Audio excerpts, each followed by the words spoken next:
All rise for the pledge. I pledge allegiance To the flag of the United States of America and to the republic for which it stands, one nation, under God, indivisible, with liberty and justice for all. Please be seated. Clerk, please call the roll. Councilman Alvarez. Present. Councilman Larka is absent. Councilman Ward. Here. Councilman O'Connor. Here. Supervisor Hay. Here. Notation of the exits in the front and the rear. Any electronic device, please put it on vibrate. I make a motion to come out of the executive session. No decisions were reached. Second. All in favor? Aye. Next on the agenda tonight is a public hearing for the sign law. I'll waive the reading of the sign law public hearing notice. Is there a second? I'll second. All in favor? Aye. Okay. We now open the public hearing for the sign law. Anyone here tonight to speak to the sign law?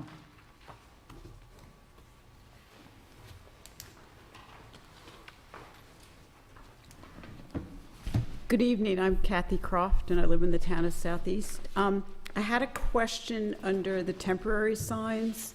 You say that temporary signs shall not be displayed for more than 30 days. And I think the last iteration of this legislation said it was like 21 days before the event. So here's my question. I have a sign, I put it up for 30 days, I take it down for a day, I put it up again for 30 days. Well, I know what you're going to do. The I'm thing not is- going to do that, you No, know, no, but but I'm it- just sort of playing devil's advocate. Certainly, I mean, if someone were to do that, it would be difficult to enforce. Yeah, But I mean, the idea is to try to regulate the best we can signs that are meant to be temporary and are just for events or things like that. We went to great lengths to try to make our temporary sign law as generic as possible because our temporary sign law was struck down because it was too content-based. And, but you make a very good point that, and the only way that we could avoid that possibility is by having a permitting scheme for temporary signs, which we don't have the staff, and we discussed it. right, it would We be don't have the onerous, staff, yeah. or the finances to undertake that kind of a thing for any time somebody wanted to, especially when you're like, we'll use political events for lack of a better. There are times that signs go out at this time of year, and if somebody wanted to do it at not the normal election time, then it would be limited to 30 days. The reality is that if you had a sign on your private property and you were advocating for a candidate or a position or it's the First Amendment. The First Amendment allows great latitude, so that we couldn't really, without potentially violating your constitutional rights, force you to take it down. And then another question, you want to have either labels or stickers or something on the signs identifying who the sign belongs to. So at what point would you use that information and what, you know, how would you, because you want phone numbers, addresses, and the name of the person. But I'm just kind of curious as far as the process. Well, I think, again, theoretically, that would be, if it didn't have the information, then it would be in violation and we could take the sign down. Okay, but if it And did, if it did, and you were, that the person who was responsible for that sign had left it up for an inordinate period of time, we would know who to issue a ticket to. okay, so you actually have a fee structure that's attached to this? No? No? Not with the temporary signs. no. Okay. So when you issue a ticket, A ticket would be a violation of the zoning code, and you would have whatever the penalty provisions in the zoning code specify. I think it could be up to $250 a day, but it's up to. It's not, you know, it's not $250. you know, Okay. Tony buys houses. Okay, when you see the sign, Tony buys houses, who do you issue the ticket to? So that, with that information on there, and if not, we just pluck it out of the ground. Got it. No, I was just curious as to, the follow-through. So, but thank you. Okay? Thank you. Anyone else? Okay, I guess we'll follow a general, we'll allow 5 additional days for written comment to come in, and I'll make a motion to do that and close that portion of the public hearing with 5 days written comment. Second. All in favor? Aye. Okay, second public hearing this evening is the accessory apartment law. Make a motion to open the public hearing and waive the reading of the notice. Second. All in favor? Aye. Anyone this evening want to speak to the accessory apartment law?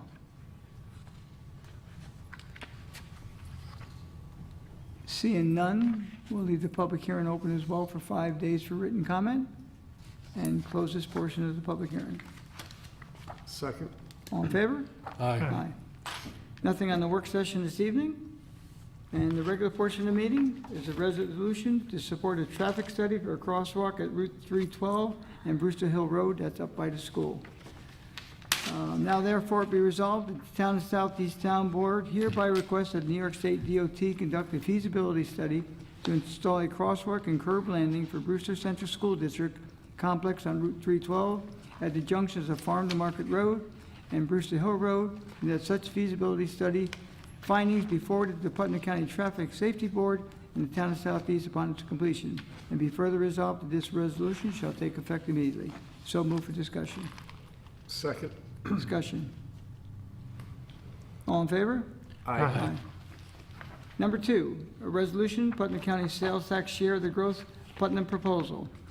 I got an email maybe about 3 minutes ago, and all the towns and the villages are supposedly on board to try to hit up Putnam County to share a portion of the sales tax.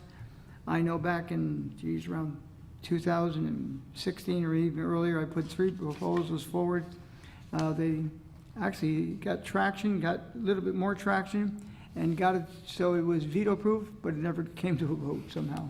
I don't know how things like that happen, but it happened. I do. I make a motion and no one wants to second it, and it just dies. Oh, no, we never even got to that point, Oh, okay. but it was close.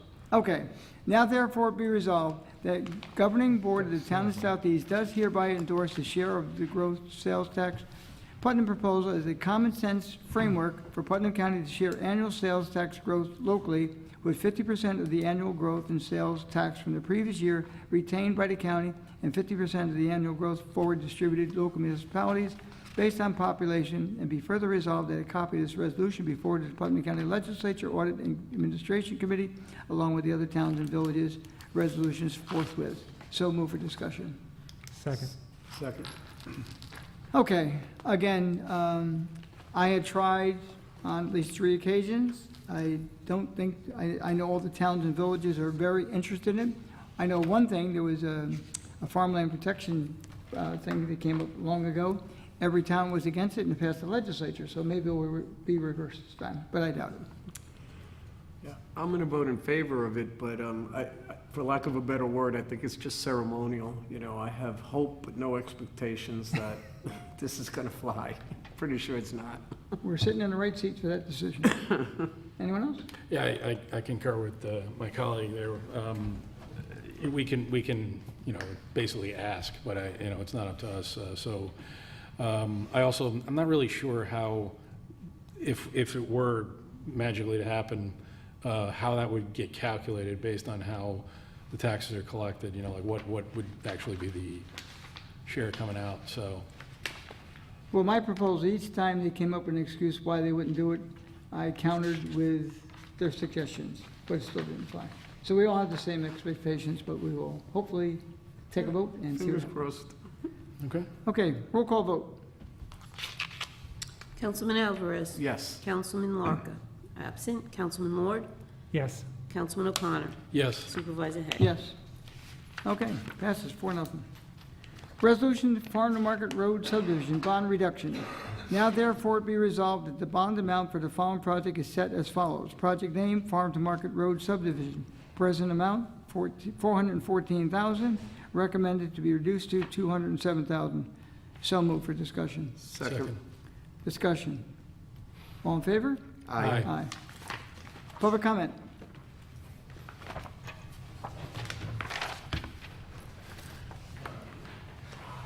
I have a comment, sorry, Joy Sarro, Town of Southeast resident, I'm on Sycamore Road. I have a comment that doesn't relate to an agenda item, That's okay. okay? I'd like to speak with the board about the town-owned easement on Overlook Drive. I understand, or I've been told, that the town, at the request of the current homeowner, has been asked to grant access for egress and so forth from Overlook Drive, as opposed to its deeded right of access on Brewster Hill Road. Now, whether or not the town is entertaining that idea, I'm not sure, but I know that Terry Collins was out there surveying. And as part of that surveying, it was discovered that a good portion of the driveway at 138 Overlook happens to be that town easement. And, you know, it's very difficult for me to understand that, because as far as I know, with all of the dealings that I've had with the town, anytime a building is constructed, whether it's residential or commercial, you know, the town signs off every step of the way. So that driveway didn't just get put in there without the approval of the town. That being said, the town lost the file on 138 Overlook Drive. So the original building plans do not exist. Whether they exist currently in the file, if they've been located somewhere, I don't know, because I have a FOIL in and it has yet to be responded to. I don't know if that's because Bonnie was on vacation or, you know, because of the short week, I'm not sure. So, you know, I couldn't look before the meeting. The other question I have is whether the town intends to create a road extension from its easement for the benefit of one taxpayer. I find that a little, you know, disconcerting, because they have of right access off of Brewster Hill Road. Why would the town encumber itself and, you know, put in an extension of the Overlook Drive to accommodate this homeowner? You know, and to further confuse me, when I looked at the tax map, I happen to have sold that property to the current owner, 138 Overlook. So I am really, really disturbed, because I am pretty well versed in land use and real estate in general. And I looked at the tax map. I knew that there was a building lot there, and I knew that the access was off of Brewster Hill Road. And I knew that at one time a prior owner had sought a 5-lot subdivision in there, which didn't pan out for whatever reason. And this current owner, Muscalage, has requested permission to build a single-family residence in there. But anyway, the tax map shows the 50-foot easement straight on from the cul-de-sac between the two existing driveways on the cul-de-sac. That is far from what it turns out that it is. So it's 50 foot on, the tax map shows a 50-foot easement from the town Can I owned. interrupt for 1 second? It's not Sure. an easement, first of all. What is it? When those roads were laid out, those were all dedicated to the town, including that area that goes from the cul-de-sac to that other property. Okay. It's not an easement, it's the town's property. Well, whatever it is, it was a reservation to continue the road. That was the idea at Okay. the time that the subdivision was Anticipated, right? correct. Okay. So now that the subdivision is no longer anticipated, and it's a single-family dwelling that's being contemplated for that property, why would the town? The town wouldn't extend, if there was ever an undertaking to allow access from that lot that looks to be built on that, I don't know, it's a 5-acre lot or 4. It's a 9-point-something acre lot, yeah. It would, the owner of that lot, if they wanted to extend their driveway to the cul-de-sac, it would be at their expense. Okay, but when you say extend their driveway, why would the town even allow them to put a driveway in there? Because there is no road, so why would the town allow it, especially given the fact that the current It would not be homeowner... unprecedented in this town. Excuse It me? would not be unprecedented. All right, but the current homeowner at 138 Overlook Drive has a driveway that What you're comes... telling is illegal because they put it on our road. Correct, but I'm also telling you that the town lost the file, so we can't see who signed off on it, which was likely Esposito, because he was the one who was up here building and doing all these wonderful things during that time period, you know, so... I believe that that development was done by a guy named Ferrucci. Yeah, it was, but I'm still saying that the town had to sign off on it, so who was in office at that point? And I'm pretty sure that it was Esposito who was in No, office. because that was developed after I became the town attorney in '89, and, He was already done deal by that point. yeah. I thought that that development was Well, put he up was- around the same Esposito time was as gone by that Harvest. I'm sorry. Yeah, no, I know that. I thought that was done around the same time as Harvest. But be it as it may, whoever in the town signed off on that driveway, someone signed off on it. You know, there's no other way that you could say that there was an existing driveway to the road, and then, you know, after the fact, the homeowner changed it. Didn't happen, because there's no way. The town reservation goes a quarter of the way down their driveway. So their current driveway would no longer exist, okay? It would be cut off by a substantial portion, and I guess intersect with the town road that would be built by this It wouldn't be a homeowner. town road. I don't think the town would have any indication or any desire to extend a road from the cul-de-sac to that property line. There's no reason why. So then how would you allow a homeowner to put a driveway in over a town reservation when he's got a natural entryway Well, I think, as I from Brewster Hill recall, Road? When that development that you were referencing earlier, that the person wanted to subdivide that 9-acre Right. parcel, there was a concern about overburdening the Overlook Development, development or Right. that roadway because of the number of houses they were looking to put in there. right. There was also, I believe, if I recall correctly, there were studies done that showed that having the access through the Overlook Road would be far superior and safer than having the access out onto Brewster Hill Road. Well, it would be far cheaper for the homeowner, that's for Well, sure. I understand that but it's You also know. from a sightline perspective, when you have a driveway coming out, and I believe it's kind of a steep pitch there. No, it's not. Actually, I walked part of it, the town portion of it, I walked, and, because Just so I I thought, understand the I thought big maybe there was picture, you said- wetlands, or it was too steep, the grade was high, it's not. Yeah, there were You know. some factors that were brought to the planning board's attention back in the day. Yeah, And you probably have to review that file from the application with the subdivision to know exactly what they are. you know, I did, I looked at the file, the planning board file, I didn't notice anything on the subdivision plat, which made note of any kind of, reason, and in fact, that subdivision plat seeks access from Brewster Hill Road, doesn't even mention Overlook Drive, so, Then my memory's failing me because I know specifically that application was made. all right, well, okay, be that as it may, however it turns out, is it customary for the town to allow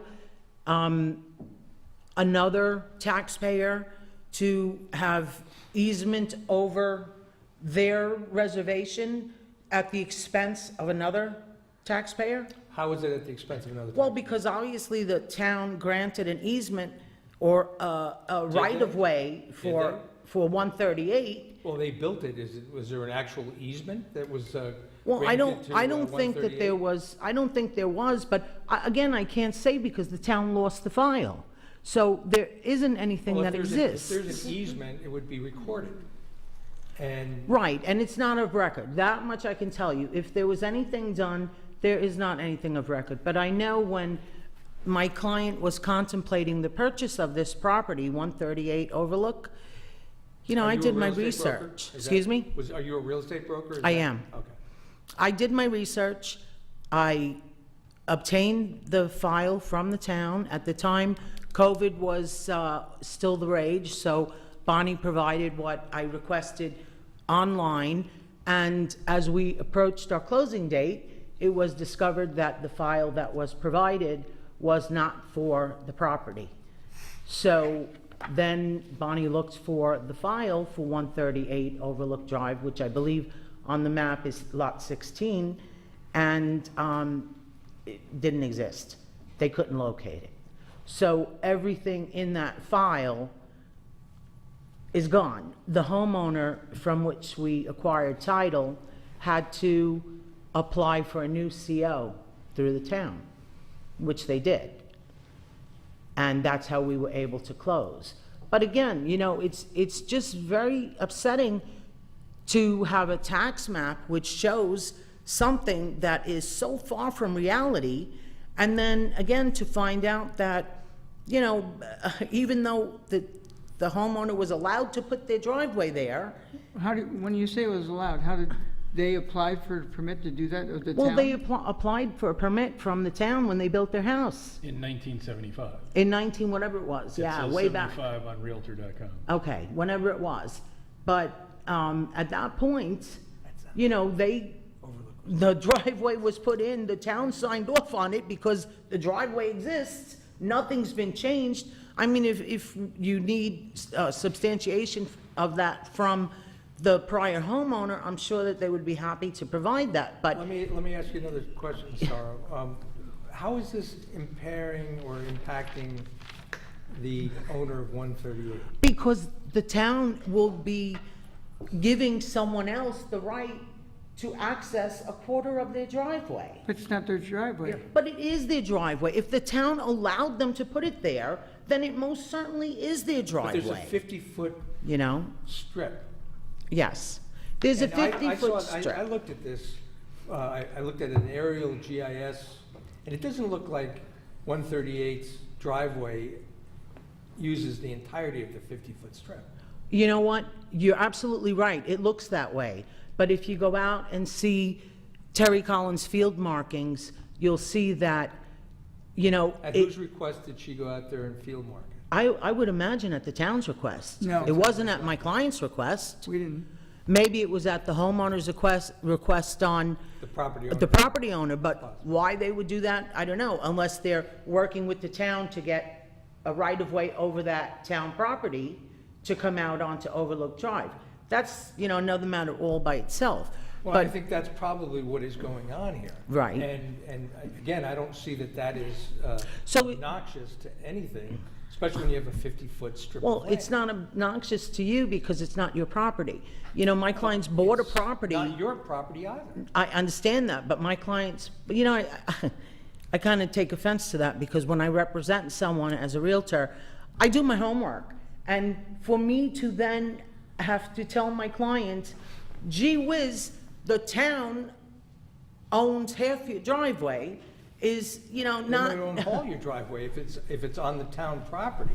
Yeah, but Just you- because they allowed it to be put in doesn't make it your property. Well, if the town allowed them to put it in, I'm not saying that it makes it their property, but it certainly creates some kind of a right to use it, not to have it invaded by someone else, you know? Well, I think that we probably have a difference of legal opinion there. Yeah, I guess so. You know, I'm at a loss, you know, I'm working to try and figure out what kind of resolution can come about. You know, these people are taking it very well, and I've told them, you know, the town hasn't had any meetings or any undertaking on it, So I don't know what, in fact, is going on. And I just wanted to understand if the rumors that I were hearing were correct or not, you know, and just to give I don't know them a what heads rumors up. you're hearing, but I can tell you that on what to the expect. highway superintendent has inquired of me about that, and I've asked him for some information. I know Mike actually called me, unsolicited. I did not call him. He called me, and, because, you know, I've got foils in everywhere on this property, on 360 Brewster Hill Road and 138 Overlook. And, you know, he called me, and he's the one who told me that, you know, the town, if they did allow an extension of the road, is what he said to me, it wouldn't be at town expense. It would be at this homeowner's expense. And I also broached the subject to him about the driveway existing, and, you know, how would the town really, in good conscience, justify allowing someone else to have access over that which they've pretty much allowed 138 to enjoy for 40 years, you know? So I just, I don't know where it's going. I really don't.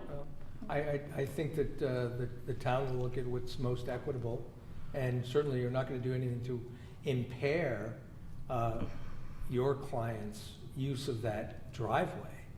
I mean, Well, it does actually affect, you know, him substantially, because if in fact that happens, he has to move a light that was erected on the top of that property, as well as his mailbox, as well as shrubbery and plantings.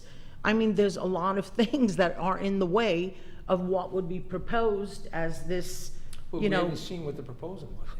No, but I'm envisioning, because Terry marked it out, and I see what the easement is in actuality. It's right through all of that. The light, the plantings, the shrubbery, the mailbox.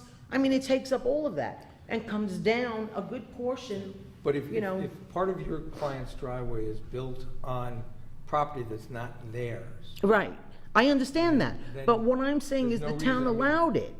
well, You know? the town allowed it, much the same as they would allow another person to do a driveway in that property. Granted, but does it have to be a driveway? Does it have to be I haven't my seen a client's picture of a driveway driveway? yet. Well- Can it be adjacent to their driveway? On You know, that's the 50 thing. On the 50-foot strip? And it'll be I don't somewhere think in there. so, because the 50-foot strip runs from literally the right side of their driveway, if you're facing south, the right side of their driveway, across a good portion, or the entirety of their driveway at the top, and a good portion of their driveway going down about 50 feet. Well, I mean, there are many ways that we can approach this. And if you're saying that there's no file and there's no grant of an easement, I mean, the town could take the position that your client is adversely possessing property that's not theirs, and you can't have adverse possession against a municipality. Yes, and, you know, my client could take the position that the town very conveniently lost the file so that they can't prove what the town allowed and signed off on. I mean, it's a two-way street, you know?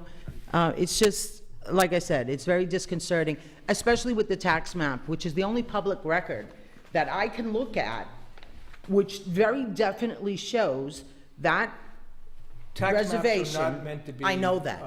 Okay, I know that they're not legitimate, surveys but are what? meant to be- Right, they're not a survey, but they should more accurately portray the definition of a lot line, okay, and the definition of a reservation or an easement, and it does not You in find any any way, town that shape, or does, form. I'd be very impressed. Excuse me? You can find any town that has more accurate, I'd be very impressed. Well, you know, I Tax think I maps have a just lot of not- experience with the town of Southeast maps. You know, I'm well-versed in them, and you're right, I don't think that anything is 100%, but like I said, what's shown on that tax map is very definitely not what is in actuality what exists. We'll bring that to So- our assessor's attention. Yes, that would be nice. Thank you. Thank you. Anyone else? Town board? I'm just looking at the street view of the property in question. I know you mentioned the mailbox might have to be moved. You know, the post office tells everyone to put their mailbox right at the foot of their driveway so they can deliver the mail properly, and everybody's mailbox is in the right of way of every street out there. Of course, yes, because the town owns however many feet in from every property in the town, and no one's arguing that. What my, Hey, ma'am, if you would just come back up so the public can hear you as well. you know, what my sore spot is that, you know, the town's allowed this to exist for 40 years. So It was never there's brought to our no, attention probably for 40 years either. okay, fine. And you know what? The town never had an intention of exercising their right to extend that road. But they had So, that and they right. still don't. They just are contemplating perhaps allowing someone else egress over that town property, But that was the purpose So- of that right-of-way at the time. There was to extend the road. Yeah, so But let's that's say they not what did it you're 40 looking years to ago, do. it would still be what it is today. But the town is not looking to extend the road. We're not going to. Right. But it's still ours, a person can apply and has to have an easement across the Absolutely. property or whatever they end up doing.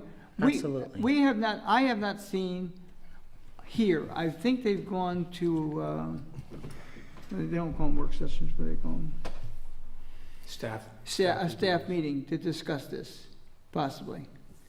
But other than that, it's just hypothetical, and the only thing I heard about it are, someone went out there, and the access off of Brewster Hill Road, the sight line was not good, and that's why they recommended it going the opposite way. That's what I heard. Well, the sight line off of that property is the same as the sight line off the 4 or 3 adjacent driveways. Yeah. The same elevation, same sight line. Right now, it's nowhere, it has to, I don't know, does it have to go through the planning board on this, or no? No, this is really, it's the call of the highway superintendent. Okay. So, there may be no, like I said, the highway superintendent, and I mean, there would be a formal easement that should have been done when your client's house was built, but Perhaps, apparently it wasn't. right. And if the town or the highway superintendent were going to recommend that it'd be better to have this guy's driveway come across the town's property to the cul-de-sac for whatever reason, there would be a formal easement drawn. what is your title, the title search for your client? What does this show?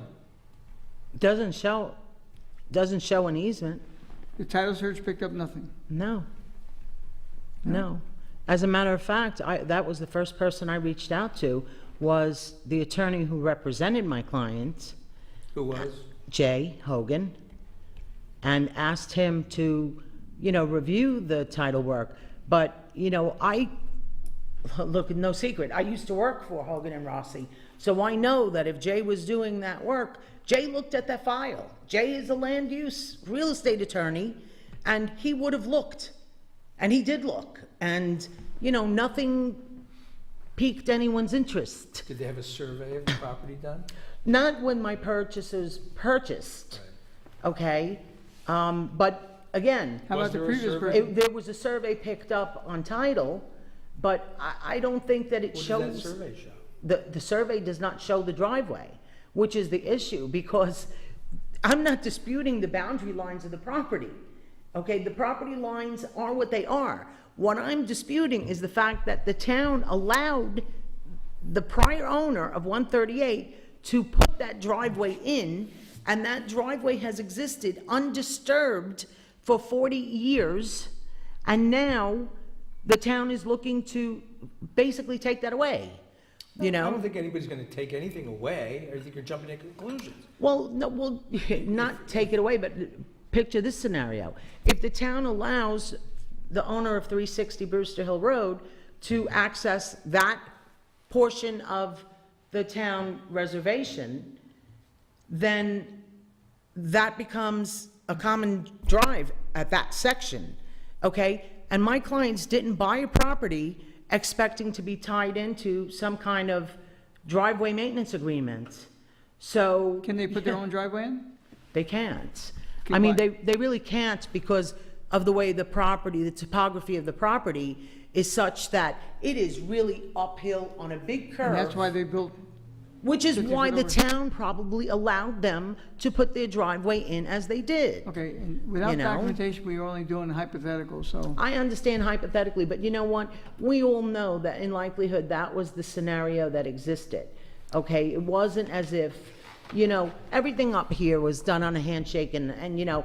That was the good old days. but Right, Not that they were exactly. good, but Right, and A if person's things were word was their bond. friendlier, and it wasn't, we didn't have all this political nonsense. But be that as it may, you can't penalize the person who's now bought the property for something that was allowed for 40 years. I don't think they're being penalized. Look, nothing's even happened yet. No, I know that. So, But like let's- I'm saying, I'm just trying to forestall my clients freaking out and, you know, Well, we're sorry for that, but I can tell you that the highway superintendent is looking into it. well, the highway superintendent actually told me that he referred the matter to you to opine on the legality. And I asked him for some additional information. Okay. And right now, I don't see there's any obstruction to the legality of letting. that- No, there's not. There's an immoral obstruction, but there is probably not a legal obstruction. So, Done with that. all right, thank you. Okay. Town board members, You want me to go again? go. Nothing at all related. So hopefully everyone survived Ida as best as they could. So one of the things that there was a disaster declaration performed in the Lower Hudson Valley. Currently, Putnam County is in what's known as a Category B disaster declaration, which means that it's for emergency response and recovery only. If we can get to a certain threshold amounts of money as far as damages, labor, equipment usage, et cetera, as an entire county, we can get across the threshold into a Category A disaster declaration, such as Westchester has. So encouraging people to come forward if they suffered, even in private residence and commercial businesses, if they suffered any damage, to please report it to either the town or the county.